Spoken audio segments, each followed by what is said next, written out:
Hello everybody, welcome to the weekend edition of E-Prime. I am Deidre, and guess what? It is New Music Friday. So it's nice to see Kranium back in the booth as he gives us his summer track Vibes Weekend.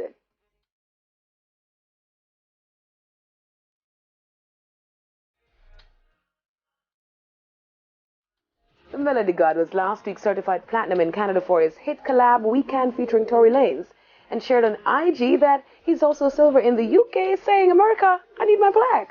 Now, Gramps Morgan says Afrobeats will take over. Reggae country singer, producer, and member of the Grammy-winning reggae group Morgan Heritage, Gramps Morgan, sat down with E-Prime for an interview where he told us that he predicted from a long time ago that Afrobeats would have a great impact on the music world. The whole Afro dancehall thing that's going on now, which Stonebwoy calls his music Afro dancehall, we've been way ahead of the game.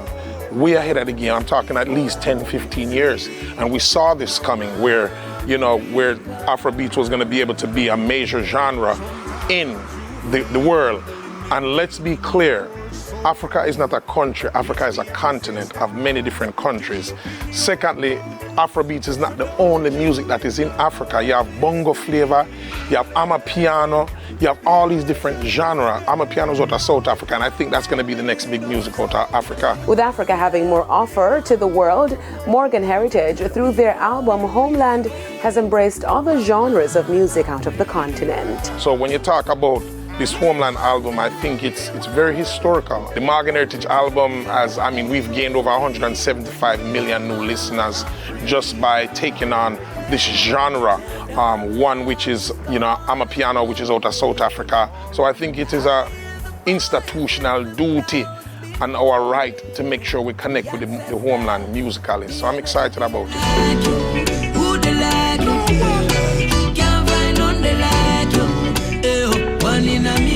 Now, Gramps Morgan not only has a vision for himself and his band, but for gospel reggae as well, as he taps Marion Hall to lead the charge. Respect to the Zinco's church tap in the countryside, but I believe that we can also take that music and bring it to the forefront. So this is my mission. So when I was producing the record, I drew for my partner Shannon Sanders and Tyler Kane that worked on my reggae country album, and said, "Yo, this is a project I need you guys on." And I brought the best to the table because she deserves the best. She's a Grammy-level artist. Gramps, who is in the island for the Life is Just for Living show this weekend at Plantation Cove in Santan, shared on the joy to perform with his idol, Ernie Smith. Ernie Smith is he's an icon. He's a national treasure. I believe that the same kids that listen to Skeng and Popcorn and Busy Signal and Vibes Cartel, they should also know who Ernie Smith is. Because when I'm in Nashville and traveling the world, I tell of this greatness. I tell of the Byron Lees, of the Toots and the Maytals, of the Freddie McGregors.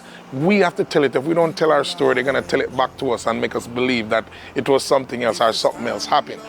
Now, looking forward to seeing Gramps on stage in Jamaica Saturday. That's it for your weekend edition of E-Prime. I am Deidre. Keep safe.